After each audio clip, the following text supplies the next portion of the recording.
Desde el pie, los miércoles, de 19 a 20 horas. Soy Raúl Guevara y te voy a acompañar a construir otra forma de mirar la misma realidad. Vamos a confrontar la hegemonía de los medios, construyendo juntos una mirada contrahegemónica. Todos los miércoles, de 19 a 20 horas. En Radio La Voz, andando utopías, desde el pie, en un camino descolonizador.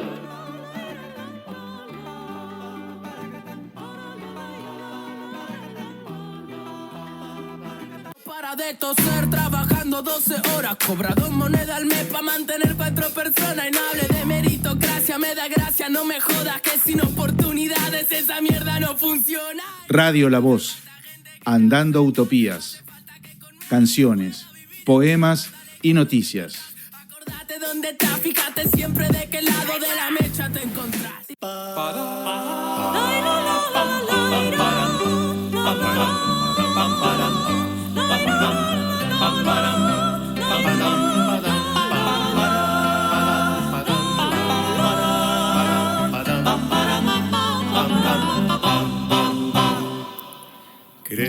Bueno, buenas tardes, otra vez por aquí, otra vez sospechosamente. ¿Por qué estaremos por aquí? Espera un poquito, estoy tratando de ver cómo se graba esto, porque la otra vez tuvimos unos problemitas. Bueno, acá estamos. Buenas tardes, esto es Desde el Pie, en un camino descolonizador, en Radio La Voz, andando utopía. No hubo forma de hacer entrar ni en diferido el programa por Chepapa Radio. Así que si lo estás escuchando de casualidad en el 89.5 de Tandil, es pura casualidad y aleatoriamente. Estamos aquí. Otra vez les cuento de qué va el programa de hoy. El programa de hoy tiene, como siempre, cuatro bloques. El primero, uno que iniciamos la semana pasada, que llamamos Militancia y Red de Trata. Uno segundo, que casi siempre lo dedicamos a la cuestión del pensamiento decolonial, el segundo bloque, y hoy vamos a ver la colonialidad en acto. Vamos a recordar a la querida Alcira Argumedo, desaparecida hace poco, pero presente en nuestros corazones, en una exposición que hizo hace 9 años en la Biblioteca Nacional con González, y interesante, parece que lo estuviera diciendo hoy, 9 años después, hay cosas que no se modificaron. Lo dijo durante el gobierno de Cristina, no era oficialista, pero no era enemiga, no era una gorila, todo lo contrario, estaba del lado del pensamiento nacional, y si lo dijera hoy estaría muy bien, igual. Ahí la vamos a escuchar como casi 15 minutos de programa. Después, en el bloque 3, ha pedido de algunas compañeras que me dicen, che, está bueno, no abandone, déjalo como un bloque por un tiempo, al menos, el lobo en el gallinero. La fe como refugio individual. Vamos hoy a tratar la cuestión, vimos la semana pasada, charlamos sobre el evangelio de la codicia. Hoy vamos a hablar sobre el evangelio de la desconfianza. Y después, el bloque 4, que lo estamos dedicando por ahora a la escuela y también a la educación. La columna de hoy se va a llamar Confundir escuela con educación. Es como equiparar matrimonio con amor. ¡Bah! ¿Qué tal? No es lo mismo escuela y educación, y está por verse si es lo mismo matrimonio con amor. Vamos a meternos en el tema de que estamos hablando de la militancia y la red de trata y todo esto. En realidad les cuento cómo llegué a estos análisis, que un compañero dice, che, ¿cómo se te ocurrió? Resulta que escuchamos en este programa hace 2 semanas una canción que se llama La Trata, por una murga argentina.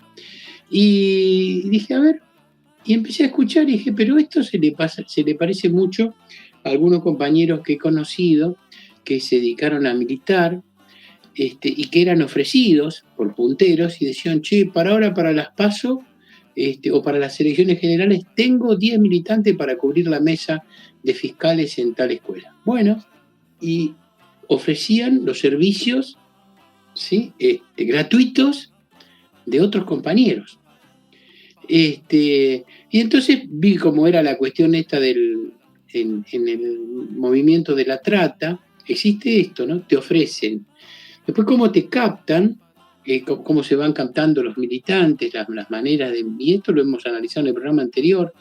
Y cómo se traslada tu subjetividad. En la militancia muchas veces te hace creer que ese grupo endogámico, endógeno en el que te metes, son los verdaderos compañeros, son los que la tienen clara, y que en tu familia están equivocados y tenés esos gorilas insoportables con los que no se puede dialogar, y tenés esos amigos de la infancia tan queridos en su tiempo, pero que te das cuenta que se han convertido irremediablemente en el enemigo. Y bueno, entonces aquellos afectos que teníamos vamos separándolos o separándonos nosotros de esos afectos, y nos vamos quedando cada vez más lejos de esos afectos que sí van a estar cuando lo necesitemos.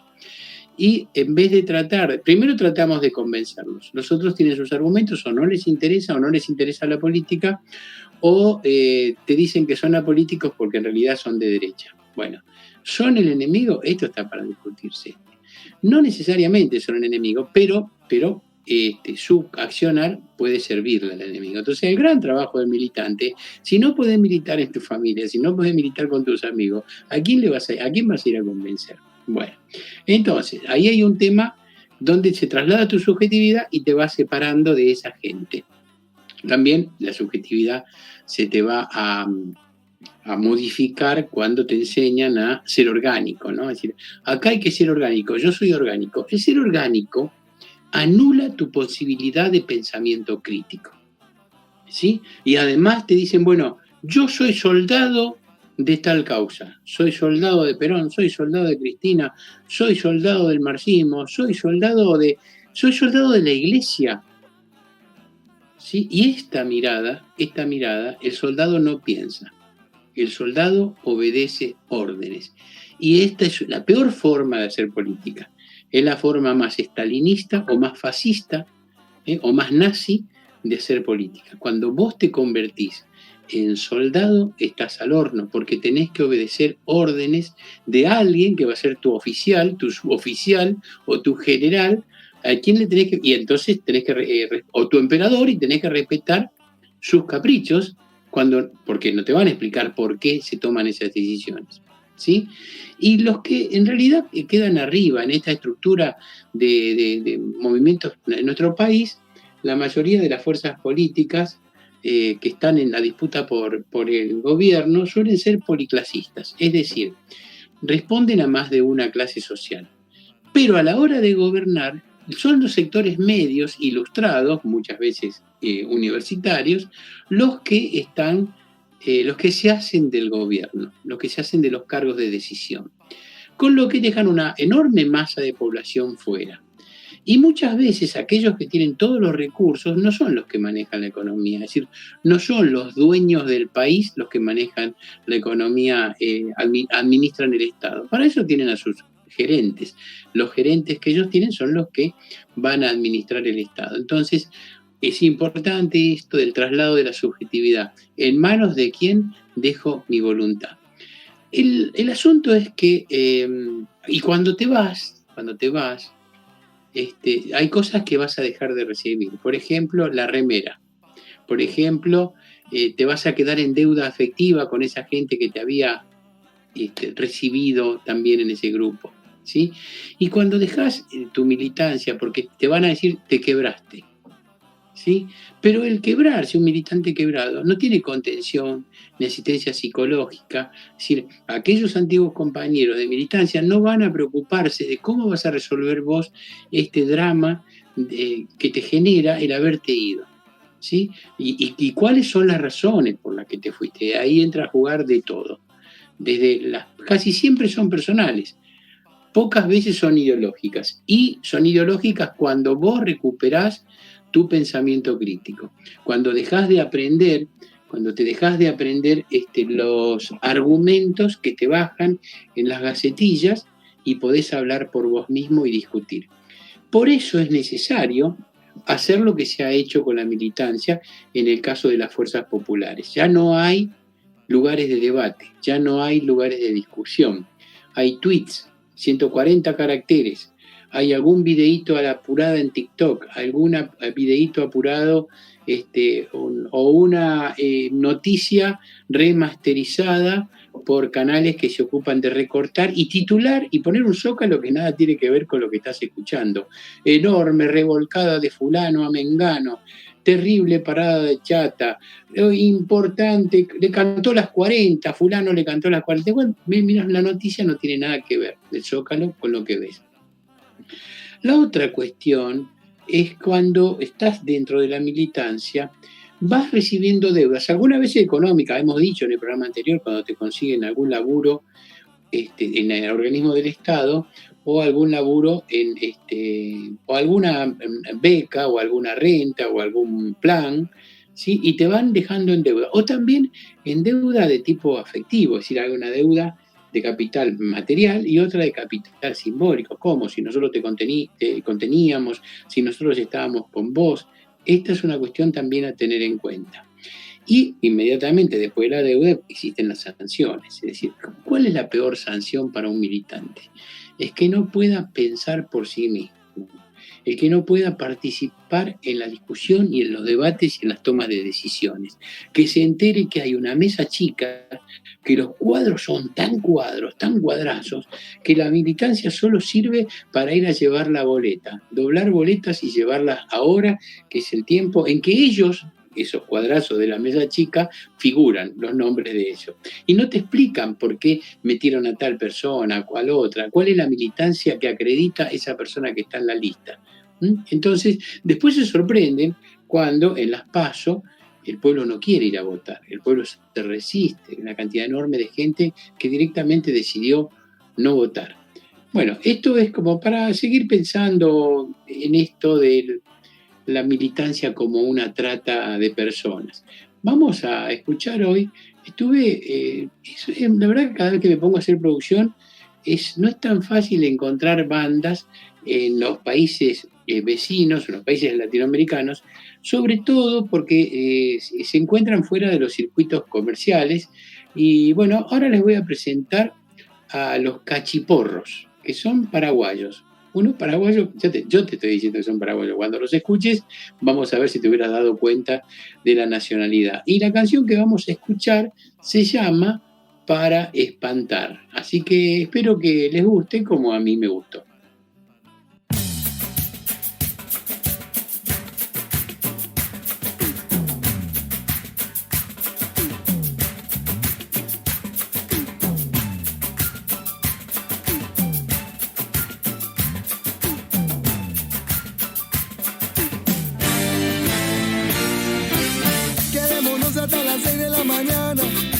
Porque aún queda tanto en que creer. Y qué importa si nos pasamos de la raya, hoy no nos van a detener. Quedémonos hasta las 6 de la mañana. Brindemos porque aún queda tanto en que creer. Y qué importa si nos pasamos de la raya, hoy no nos van a detener. Para espantar el dolor, cantando. Para espantar el dolor, bailando.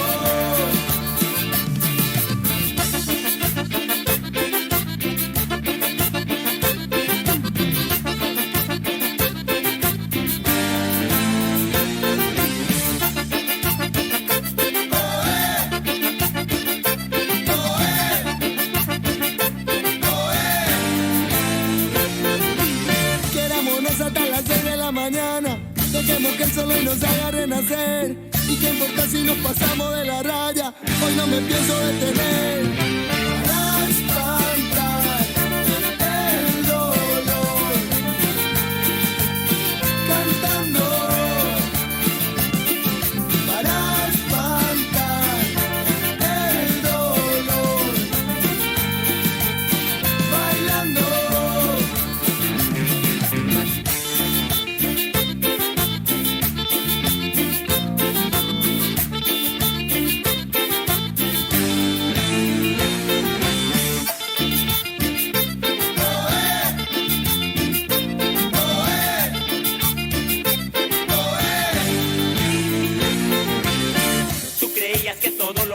sabías que esta fiesta llegaría a su final, pero tú lo que nunca te imaginaste, una cumbia de Colombia y Paraguay. Para el desorden somos disciplinados y la pachanga nuestra profesión. Los cachiporros impuestos Candelaria, solo alegría y solo corazón. Para espantar el dolor, cantando. Para espantar el dolor, bailando.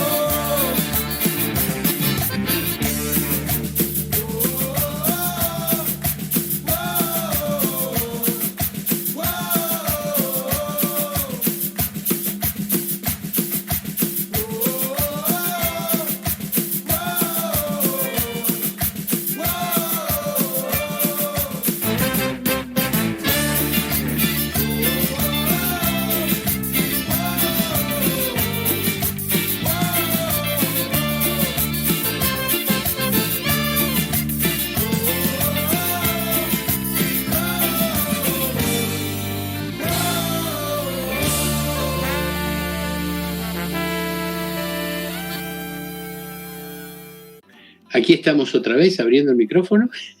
Estaba cerrado. Estaba haciendo el programa con lenguaje de señas.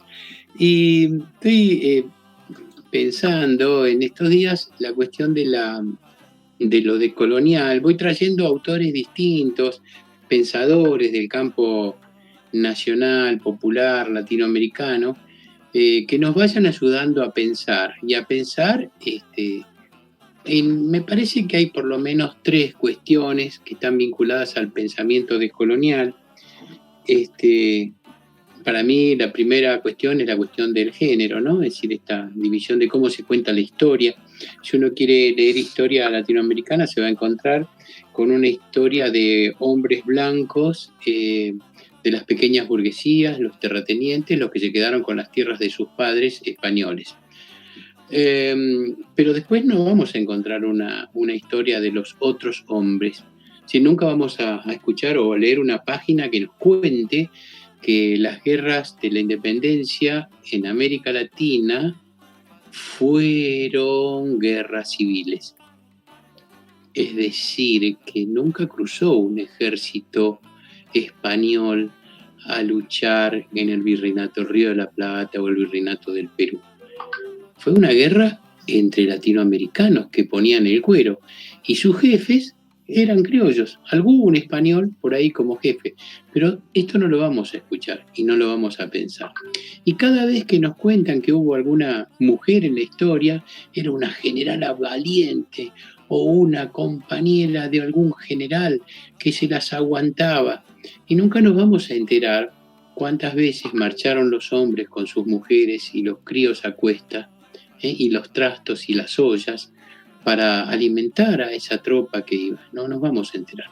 Entonces falta todavía esa mitad de la historia y no nos vamos a enterar cómo vivían los originarios, que eran marginados y dejados fuera de toda disputa. No fue una lucha de los originarios. Todas estas cuestiones necesitamos ir pensándolas y pensándolas juntos y problematizarlo, por lo menos para cuando leemos un texto ya ponernos a la retaguardia. La primera cuestión de género, por supuesto, tenemos inmediatamente la cuestión de la raza y mucho después la cuestión de la clase, ¿sí? ¿De qué clases sociales estamos hablando cuando hablamos de historia? Alcir Argumedo nos tira algunas puntas para pensar acá. Esto lo dijo en 2012, 30 de noviembre del 2012 en la Biblioteca Nacional. Y nos sirve para pensar el hoy como si no se hubiera ido, y entonces la traemos aquí para hacerle nuestro homenaje.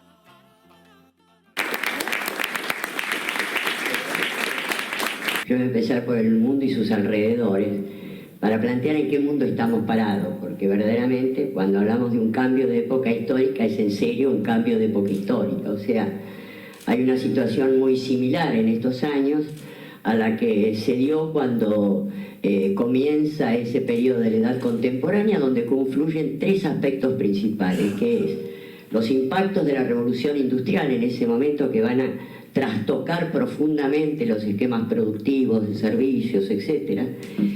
Un cambio en las relaciones de poder mundial con la caída de Portugal y España y el surgimiento de nuevas potencias como Inglaterra, Francia, el surgimiento de nuevos valores vinculados con estas transformaciones estructurales que van sufriendo las sociedades. Y en estos nuevos valores que tiene en el mundo central dos expresiones, que es la Revolución Francesa por un lado y la independencia de Estados Unidos por otra, también coinciden con el proceso de emancipación de América Latina. Cuando hablamos de las cátedras nacionales, nosotros tomábamos y decíamos, o antes o después, ¿cuál es la ventaja epistemológica para haber generado este pensamiento más avanzado? Recuperamos el pensamiento de Artigas y decíamos, pero ¿por qué Artigas, que debe haber hecho hasta 6º grado, vio el imperialismo en 1815, 1818? Bolívar vio el tema del imperialismo y el tema de la reivindicación de estos sectores más brutalmente golpeados, indígenas, mestizos y demás, porque en estos momentos también América Latina está planteando alternativas. Muchos europeos están por primera vez mirando a ver qué hacen estos muchachos frente a una crisis, que eso es lo que quería señalar, a una crisis que es mucho más que económico-financiera, es una crisis civilizatoria, un cambio de época histórica que yo creo que tiene un punto de inflexión, y ahí pongo las cátedras nacionales, en lo que podemos llamar que es la revolución del tercer mundo, es decir, ese periodo que va desde el final de la Segunda Guerra hasta 1973, que es cuando 2/3 de la población del mundo, sometidos a dominios coloniales y neocoloniales, inician los procesos de descolonización, los procesos de liberación nacional y social, los gobiernos populares, independentistas, etc.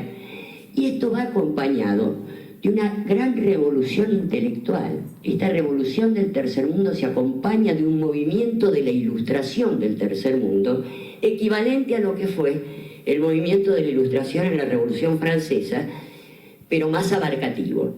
Hay un cambio de poder mundial por el cual presenciamos la caída de los centros de poder del occidente central, que durante 500 años dominaron el mundo, frente a la emergencia de nuevos polos de poder como India o China, que hasta hace 6 décadas eran colonias de esos mismos centros de poder.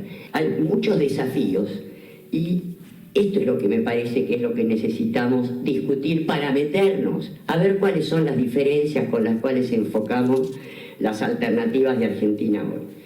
Paradójicamente, en un momento en el cual están surgiendo nuevos polos de poder que tienen un alcance continental, China, 1.400 millones de habitantes, la India con un territorio continental, la India 1.100, 1.200, etc. Es evidente que ninguno de nuestros países tiene viabilidad histórica si no promueve seriamente y en profundidad un proceso de integración autónoma de América Latina, aquella misma propuesta de Bolívar y San Martín.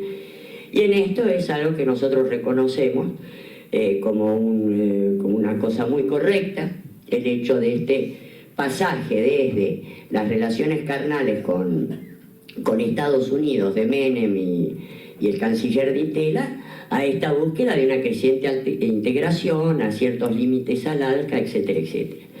Ahora, el problema es que además América Latina tiene grandes potencialidades, que son recursos que van a ser estratégicos en las próximas décadas.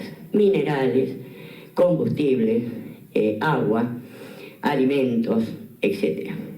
Y lo que es muy peligroso, y acá empezamos a tener diferencias porque no son secundarias, es el hecho de que se está generando nuevas formas de colonialismo a través de la expansión de estas potencias en decadencia y las potencias emergentes están llevando adelante hacia nuestras regiones y sobre todo las potencias occidentales una nueva teoría del Lebensraum.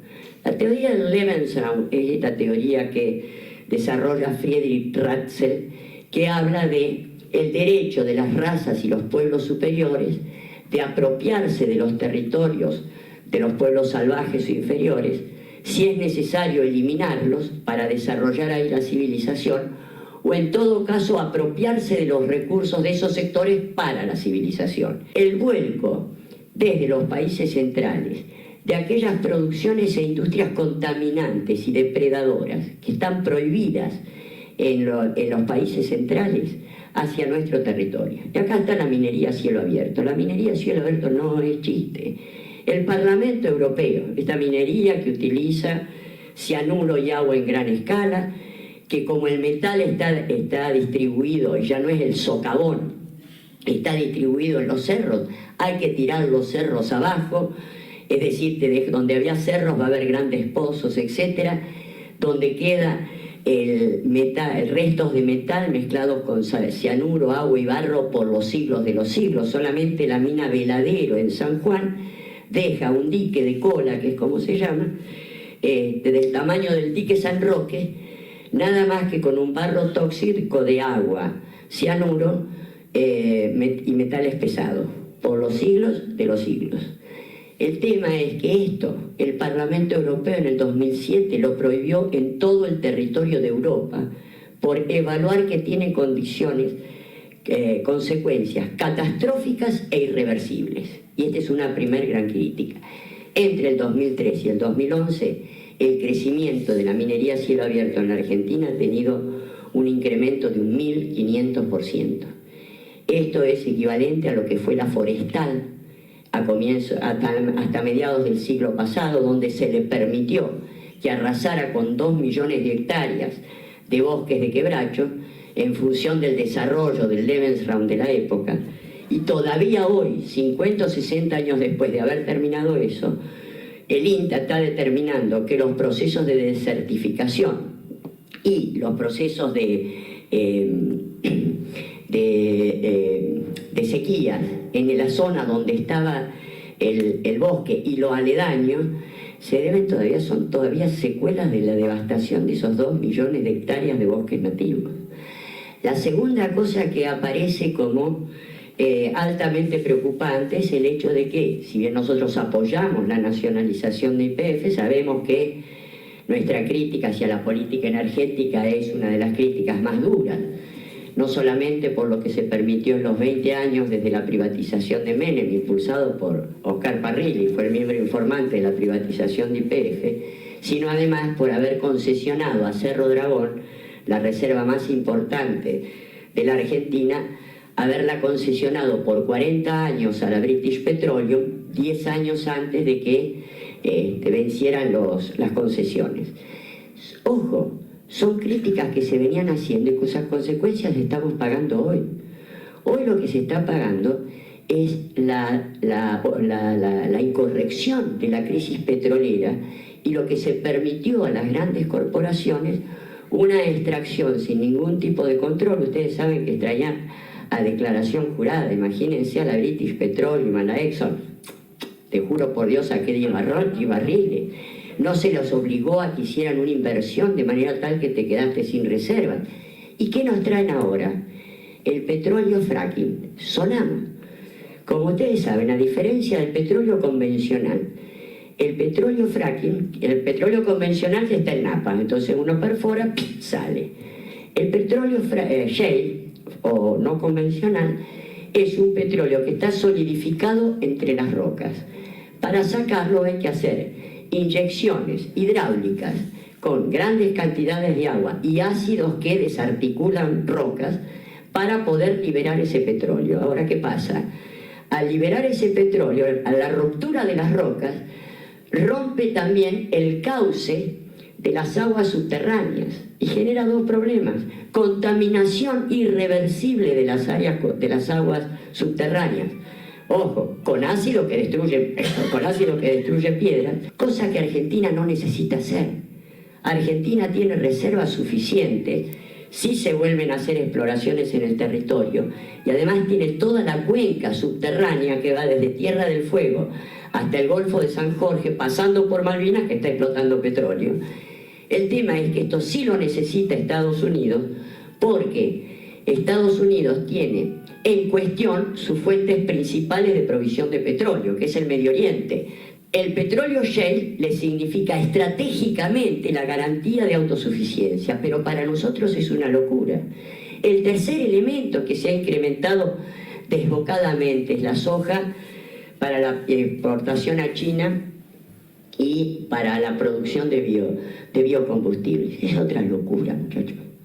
Es otra locura la producción desbocada de soja, liquidando bosques nativos y utilización intensiva de glifosato, que sabemos que produce cáncer, malformaciones, etc. Pero además lo peor es que mata el microcosmos de la tierra. Y a esto le agregamos las pasteras y el permiso de la pesca sin ningún control y totalmente depredador en el Atlántico. Verdaderamente en 15 años esto es un páramo. Esto es un páramo sin agua.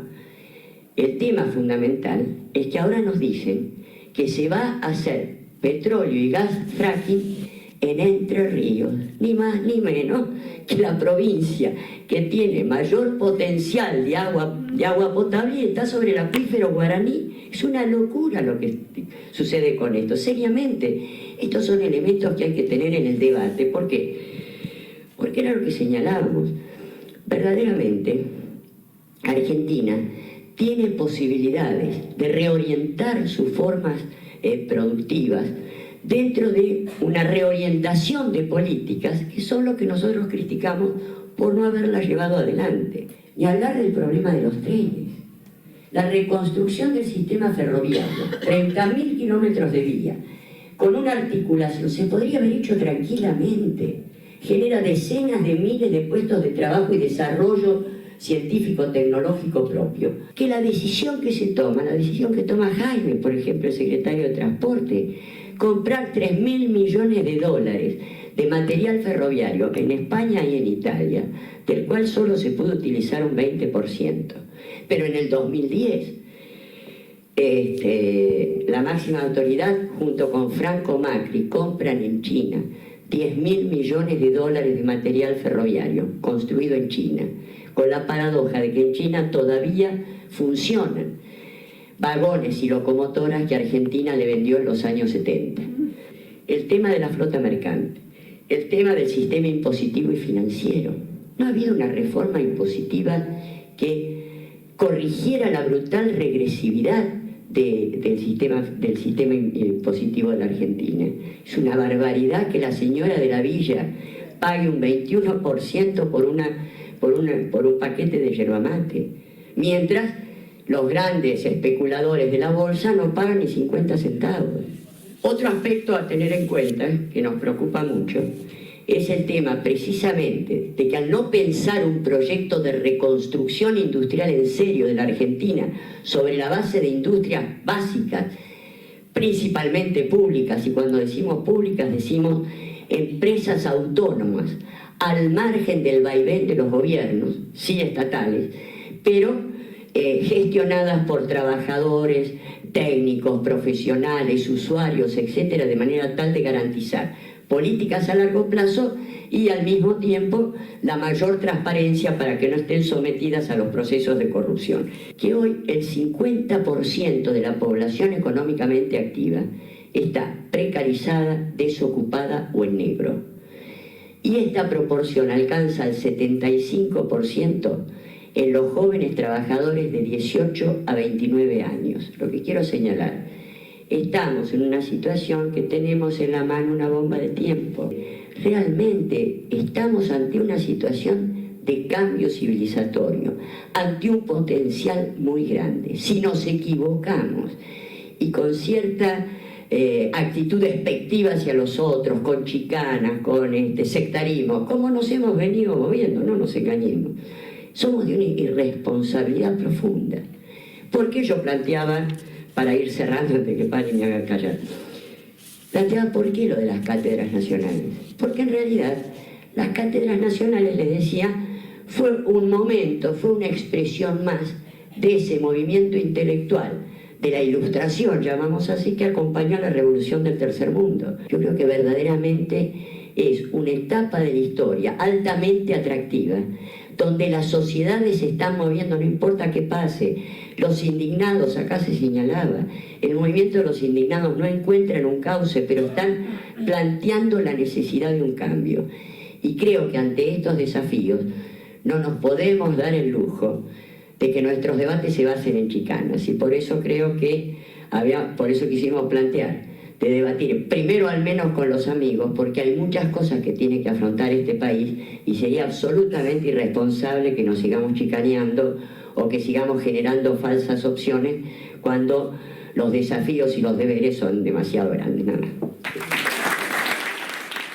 Ahí estamos otra vez, de vuelta aquí, Desde el Pie. Se nos va, le damos a hablar a Alcira, por Alcira querida, desde donde estés, nuestro corazón. Lo dijo hace 9 años, de una actualidad absoluta.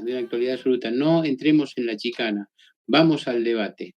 Nuestro problema es que están todos los debates cancelados. No hay lugares de debatir, no hay lugares de discusión política, hay lugares de obediencia, como hemos charlado. La militancia fue absorbida por los cargos del Estado, la militancia fue subsumida. Todo lo que se ha hecho sobre la militancia es desaparecerla o desengañarla.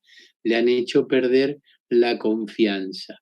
Vamos a volver después cuando veamos el siguiente tema, que es la fe como refugio de lo individual, y el Evangelio de la Desconfianza. El Evangelio de la Desconfianza también abarca a las manifestaciones políticas. Tenemos aquí un viejo tema, ya tiene como 50 años, de Daniel Biglietti, La senda está trazada, porque habla de lo que termina hablar Alcira. Vamos entonces. España, Inglaterra, también Portugal, y ahora es a los yanquis que les toca actuar. Llevamos ya 2 siglos trabajando al sol, no haciendo otra cosa que cambiar patrón. América Latina ya lo está gritando, es la liberación la que se va acercando, pues hay en nuestros pueblos una inmensa fe. La senda está trazada, nos la mostró el Che. Vamos a nuestras minas a sacar nuestro cobre, vamos a nuestros pozos a sacar petróleo, demos nuestro sudor para sacar plata y estaño, seguiremos esclavos al cabo del año. América Latina ya lo está gritando, es la liberación la que se va acercando, pues hay en nuestros pueblos una inmensa fe. La senda está trazada, nos la mostró el Che. Trabajemos la tierra con tenacidad, pa' que el patrón engorde con felicidad. Riquezas naturales no son para ti, son para mayor gloria de la Unité Fruit. España, Inglaterra, también Portugal, y ahora es a los yanquis que les toca actuar. Llevamos ya 2 siglos trabajando al sol, no haciendo otra cosa que cambiar patrón. América Latina ya lo está gritando, es la liberación la que se va acercando, pues hay en nuestros pueblos una inmensa fe. La senda está trazada, nos la mostró el Che. Para de toser, trabajando 12 horas. horas, cobra 2 monedas al mes para mantener 4 personas. Y no hable de meritocracia, me da gracia, no me jodas que sin oportunidades esa mierda no funciona. Radio La Voz, Andando Utopías, canciones, poemas y noticias. Acordate dónde estás, fíjate siempre de qué lado de la mecha te encontrás. Lleva Querubín jabón líquido para lavar ropa de 900 mililitros al precio de 800. Querubín te da 100 mililitros gratis para que laves más, pagando menos. Úsalo con suavizante Querubín Premium para que tu ropa quede más suave y perfumada. Grupo Queruclor.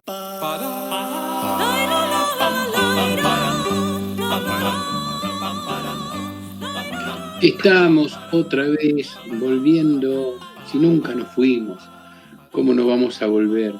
Bueno, nuestro tema ahora es el lobo en el gallinero, la fe como refugio individual. Estos temas que escuchamos recién, esta canción que escuchamos recién, La senda está trazada, es una denuncia de cómo los imperios, España, Inglaterra, después Portugal, también Portugal, y ahora es a los yanquis que les toca actuar, dice la canción, tiene que ver con que esta es la época plena del desarrollismo en América Latina, pero también de los movimientos populares, de la organización de la lucha armada en toda América Latina, de la Revolución Cubana, de Paulo Freire con su pedagogía del oprimido, de la teología de la liberación, de la filosofía de la liberación. Digamos que es un momento muy revulsivo y simultáneamente, guerra en Vietnam, donde los yanquis fueron a llevarle democracia y libertad a campesinos que los sacaron carpiendo. Y por otro lado, también es el momento de las independencias de África. Este es un tema que ya me está remachando la cabeza y cada vez lo estoy investigando más. No me largo a decir pavadas acá, porque nosotros tenemos la idea que África es un conjunto de negritos muertos de hambre, y resulta que África es el doble, atención, el doble de grande en superficie que Sudamérica. El doble, ¿sí? Así que vamos a tener que hablar mucho de África. Encima, cuando hablamos de África, ni siquiera nos imaginamos todo el norte árabe de África, ¿no? Siempre vamos y le ponemos chocolate al pensamiento sobre África. Así que eso lo vamos a dejar. ¿Qué van a hacer en este momento, en los 60, los Estados Unidos, los imperios en general, los imperios?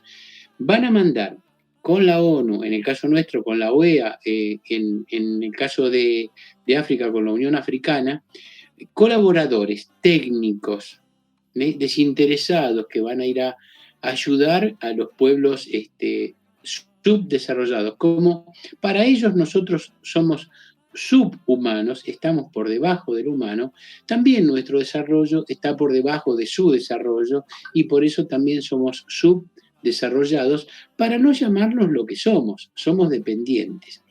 Y tienen aquí un problema importante, que nuestros países, los de América Latina especialmente, tenían una colonización católica de 400 años. Entonces, ¿cómo iban a hacer el imperio para poner una nueva ideología? Una ideología que vaya más de acuerdo con el sueño americano individualista de la casita, del auto, de la familia feliz, de 2 hijos, ¿sí? Y entonces utilizan, entre otras cosas, la técnica de mandarnos pastores y dólares.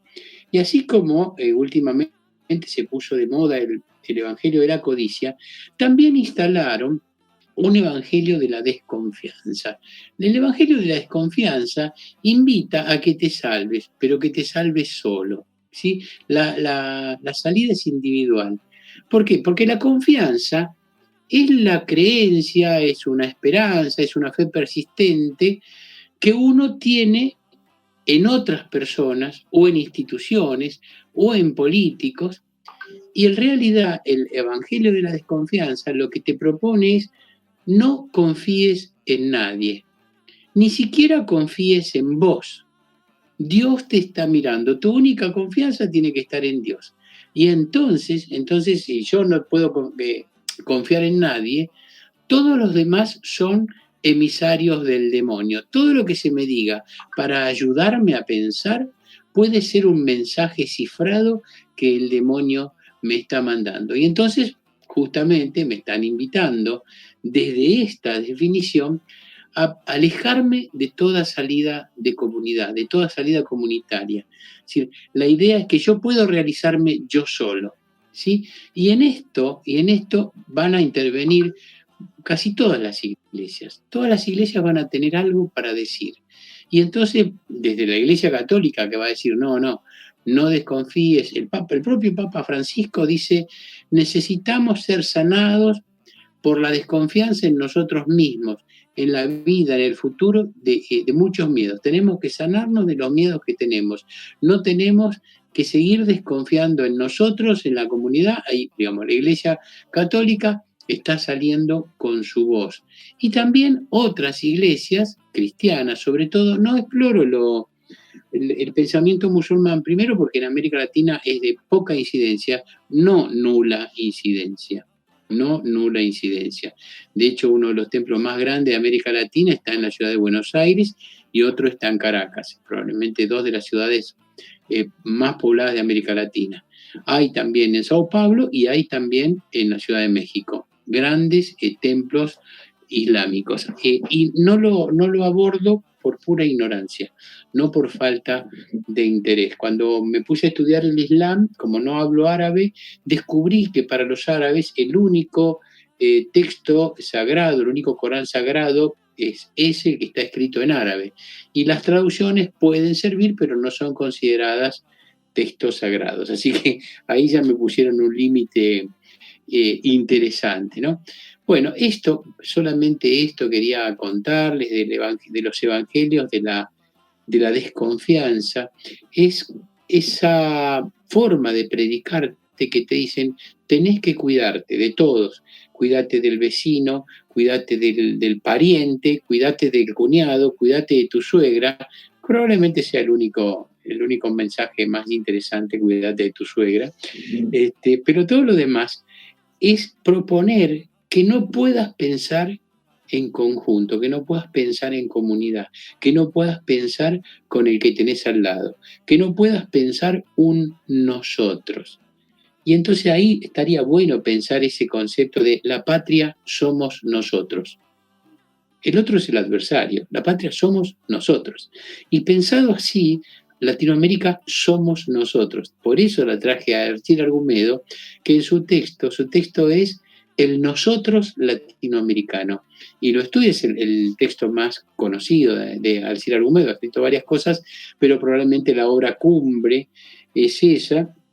Y tuve una oportunidad de charlar con ella y me contaba que en realidad cuando tuvo que exiliarse en México, tuvo la oportunidad de darse un baño de ciencias sociales, dado que no tenía trabajo, tenía que trabajar en la universidad y la formación que encontraba en México era muy compartimentada, como en cajones. El antropólogo era antropólogo, el sociólogo era sociólogo, el historiador era historiador, y ella empezó a tomar y a cruzar líneas por todos lados, lo que le consiguió rápidamente un reconocimiento académico que le permitió vivir hasta que volvió a la Argentina después del exilio. Vamos ahora a escuchar un rap, una confrontación entre raperos. Uno es ateo y el otro es cristiano. Ambos colombianos. ¿Sí?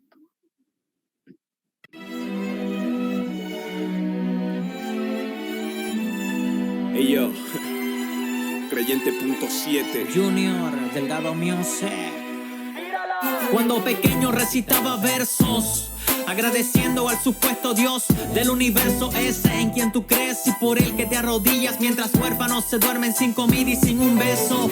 Por eso difiero de tu fe sin fundamento, de tu Antiguo y tu Nuevo Testamento, hablándome de juicio y luego de gracia, y el mundo perdido en su desgracia y su lamento. Por lo que veo, pana del camino, tú te has desviado, pues antes creías en mi Cristo y hoy lo has hecho a un lado. Yo sé que tú sabes en tu interior que Dios existe, solo has sido mal influenciado por lo que viviste. Yo te entiendo, ahora te pregunto, ¿la culpa es de Dios que haya un huérfano en la calle si su maíz lo abandonó? Te aseguro que es mejor si pones un pan en su mano en vez de usar la excusa que es culpa del soberano. Pues entonces dile a tu Jesús que baje y que multiplique los peces y los panes. Yo se lo pedí y no tuve ninguna respuesta, por eso ya no creo, la religión apesta. No me arrodillo ante darte ningún nombre. Maldito el hombre que confía en otro hombre. Tu Biblia está llena de historias terroríficas. Yo necesito pruebas reales y científicas. ¿Quieres que Dios haga un milagro para creer? Tal como Tomás, solamente crees si lo ves. Nah, con poca fe tu oración a Dios no se eleva. Y no es lo mismo pedirle a Jehová que ponerlo a prueba. Maldito el hombre que confía en otros bíblicos, pues el mundo espiritual supera lo científico. La Biblia es infalible con sus testamentos. La palabra nunca pasa, no ves que se está cumpliendo. Lo que veo es que en el mundo la gente está sufriendo. En Venezuela los niños de hambre se están muriendo. Y quedan las mujeres e inocentes que han violado. ¿Será que Dios es bipolar o estaba ocupado, brother? Hay muchas cosas que no sé, tantas injusticias que no puedo volver a creer. Ya no me hables de tu fe, pues Cancerbero la estaba perdiendo, pero a mí ya se me fue. En el mundo tendréis aflicciones, pan, eso es normal. Ya depende de ti si te dejas dominar del mal. Es verdad que los niños de hambre se están muriendo, pero dime, para evitar eso, ¿tú qué estás haciendo? Comprende que tan caballeroso ha sido Dios, que te dio libre albedrío y no te hizo como un robot. Ningún sufrimiento se compara con el del madero, y por perder la fe recuerda cómo murió Cancerbero. Me olvidaba que Dios es un carnicero, sacrificó a su hijo como un hechicero. Quiere que le adoren en el cielo eterno, y el que no lo envía para el infierno. Eso es lo que tú llamas libre albedrío. Si no creo en él, entonces me meto en un lío. No sé cómo le dicen que es un Dios de amor, si no te deja elegir es un dictador. Tú decides el camino que quieras seguir. Estás a tiempo, quieres vivir o morir. Envía a su hijo para que veas cuán grande es su amor. Date cuenta que le importas, luego lo resucitó. Si eso no es amor, pues tu mente está confusa. Cristo es tu abogado, pero el diablo es quien te acusa. Que la mente se te cierra si el diablo te usa, para que empieces a usar el ateísmo como excusa. Prefiero ser ateo que teísta. Dios, estás ahí, te perdí de vista. Quizás venga algún día y me responda, y me dé la cara y ya no se esconda. Que responda por los holocaustos y la guerra, por el coronavirus y la peste negra. Omnipotente, omnipresente, pero hace tiempo no te vemos en la tierra. Dios es espíritu y como espíritu no lo puedes ver, y más lo celestial los carnales no pueden entender. Dios siempre ha estado a tu lado, pero tú eres quien se aleja, resultado del pecado, enfermedades, peste, guerra. Sigue dándole vuelta a la misma pregunta, que dónde está Dios, que de lo malo él tiene la culpa. Eres ateo por la moda de hoy en día, quieres llamar la atención en tu propia sabiduría. Yo solo busco la verdad con inteligencia y ciencia. Cristianismo es sinónimo de mucha ignorancia, pero te felicito por esa imaginación, creyendo que en 7 días fue la creación. Oye, parcero, pero también seré sincero, a veces por la noche me acuesto mirando al cielo, y una parte de mí quisiera creer, pero este corazón ya no tiene consuelo. Parce, es el vacío espiritual que quieres llenar. Se siente fatal cuando a Dios quieres obviar, pana. Deja de aparentar sabiendo que está mal. No te engañes que eso no te hace más intelectual. Eso le conviene al diablo, por eso te puso un velo. Que crees que es imaginación el reino de los cielos, pero Dios te ama tanto que me envió para decirte que estás a tiempo de buscarlo y de arrepentirte. Bueno, ahí estamos. Un rap para ponernos a tono. No es un género musical que me guste, vamos a confesar, pero Woz me hizo poner una oreja por ahí, y entonces empecé a mirar y hay contenido, la verdad, y esto es como una payada sería para los argentinos, para los bonaerenses, para los porteños sería una payada entre dos tipos que se van diciendo sus verdades, y con bastante interés, porque ninguno subestima al otro. Resulta que descubrí que hay una cantidad de pastores que recurren a esto. Cuando me puse a investigar el tema, hay una cantidad de pastores que recurren a esto, ¿no? Bueno, al rock and roll hace rato que recurren, a la música caribeña también, así que ¿por qué extrañarnos, no? Bueno, ahora el tema es breve, ya se nos comió el tiempo el programa. Confundir escuela con educación, a ver, atención, escuela y educación es distinto, ¿no? Confundir escuela con educación es como equiparar matrimonio con amor. ¡Chan! Esto para provocar, por supuesto, que es un pensamiento.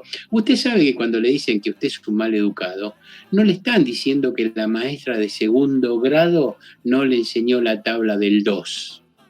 No le están diciendo que usted se pasó toda la escolaridad primaria y no sabe leer. No le están diciendo que no sabe historia argentina. Entonces la educación no se recibe en la escuela. Entonces la educación se recibe en otro lado. ¿Y dónde se recibe educación? Bueno, en la casa, cuando te toca, o en la calle, o en el barrio. ¿Sí? Por eso es importante que uno dentro de la escuela lo que puede lograr es domesticación, estar domesticado. ¿Sí? Y por eso es importante la obligatoriedad de la escuela, porque yo voy a aprender. No, hoy los pibes salen analfabetos del secundario, ¿sí? No saben leer y escribir, y presentan un certificado que certifica la constancia, el título certifica que el pibe estuvo ahí hasta noviembre o diciembre de ese último año que dice ahí. No que este pibe sabe esos contenidos que están ahí, esas 30 materias que están detalladas. No dice eso. Dice que ese tipo terminó el secundario. Y entonces ahora sí está habilitado para el gran laburo de su vida.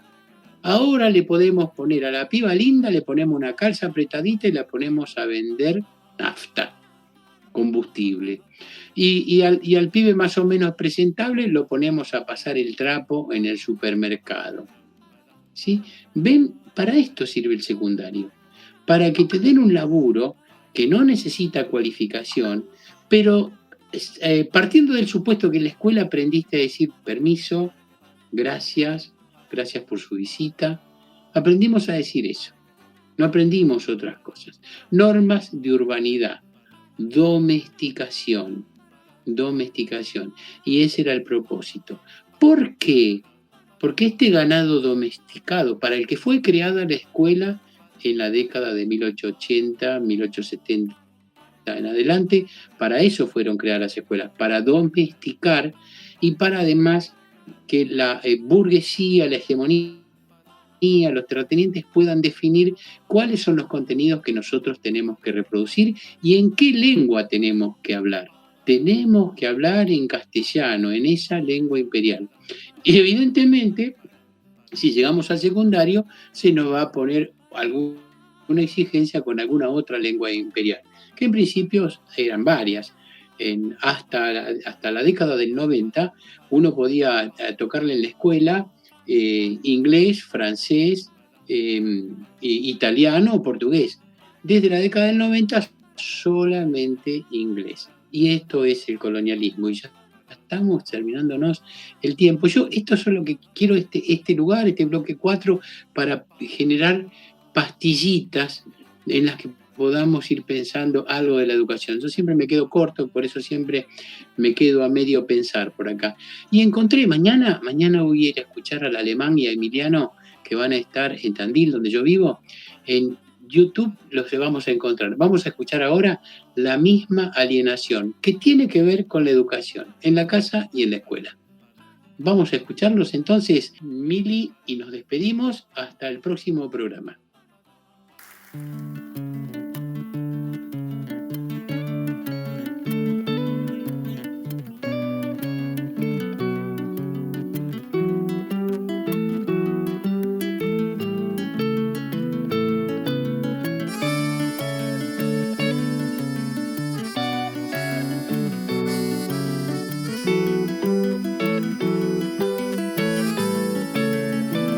Se levantaba siempre primera, invierno, otoño y en primavera, dotada de estrategias sin final.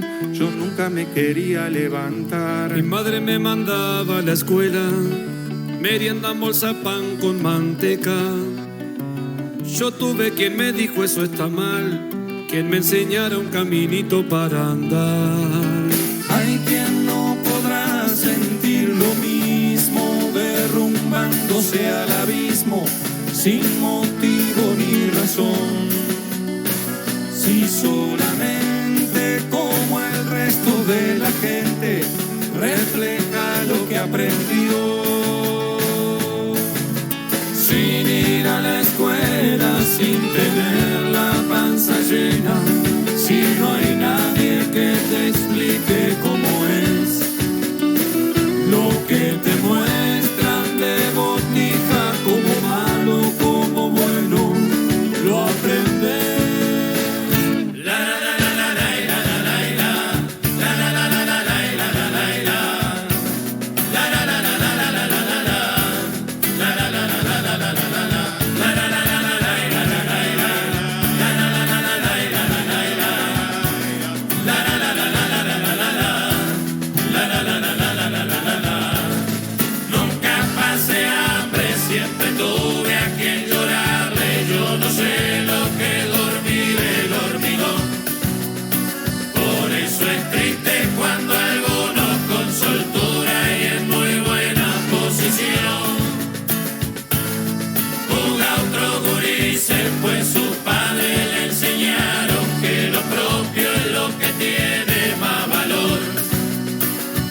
hacerle caso a la desigualdad de origen, es la misma alienación. La la la la la la la la la la la la la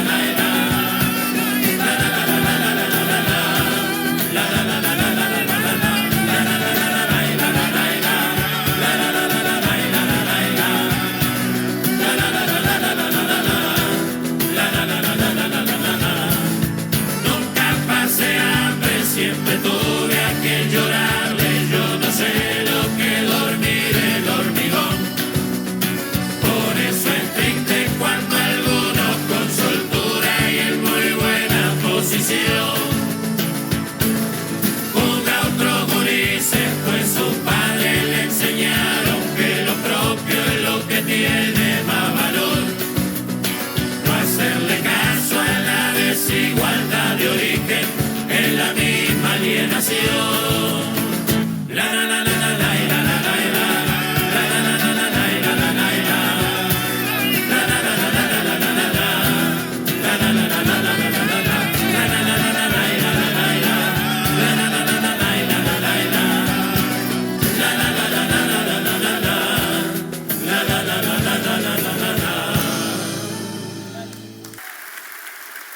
Para de toser trabajando 12 horas, cobra 2 monedas al mes pa' mantener 4 personas. Y no hable de meritocracia, me da gracia, no me jodas que sin oportunidades esa mierda no funciona. Radio La Voz, Andando Utopías, canciones, poemas y noticias.